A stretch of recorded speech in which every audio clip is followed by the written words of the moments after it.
Neighbor calls police on mom, then they read the letter. She held the paper in her shaking hands. It wasn't fear that pumped through her body. It was fuming, volcanic rage. The letter was already a shock, but the words on it were so surreal. It was impossible to imagine someone actually felt this way. But out of all the sentences, the last line was the worst.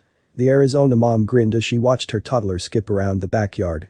The little boy hoisted up his bedsheet cape and showered the flower beds with magic superpowers, which was bits of grass yanked from the lawn. Over the fence, she spotted a pair of squinty, livid eyes. Not again, she thought. When Julie decided to move to a new state, going from an apartment to a house was a big step. It wasn't just schools and budgets she had to think about. She wanted a space her son could play safety. The two-bedroom starter home that she fell in love with seemed perfect at the time.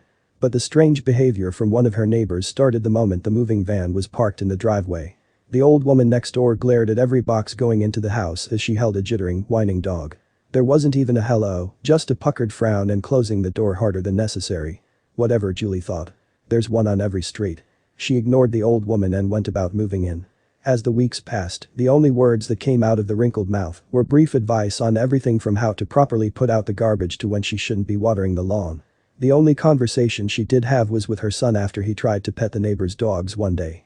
The little boy reached down, but the canines were whisked away with a warning to never touch her animals and that he was a rude little thing for not asking. Julie swallowed her anger. From then on, they avoided the neighbor as much as they could. There was no sense in trying to talk to someone like that. And, for a while, things seemed to calm down. The weather turned nice, and her son could finally enjoy playing in the backyard. The only blip was the occasional withering glare from over the fence. One day, they were kicking around a soccer ball along the lawn. Julie savored the sounds of giggles and the brightness of her son's grin as they goofed around and made up rules as they went along. The entire scene seemed innocent enough until she checked the mailbox the next day. Stuffed in the slot was a printed note with a long wall of text. At first, she thought it was some local advertising, but as she started to read, it became clear the note was for her, and it was from the cranky old woman. The target of the woman's exasperation.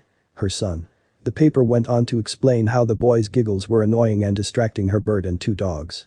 She even went as far as telling Julie she needed to keep her child inside and only let him out for 15 minutes per day. It was the final sentence that she couldn't comprehend. The neighbor wrote that if the behavior continued, she would call the police, yes, call the cops on a little boy for laughing. Julie escaped to her home office so her son wouldn't see her angry tears.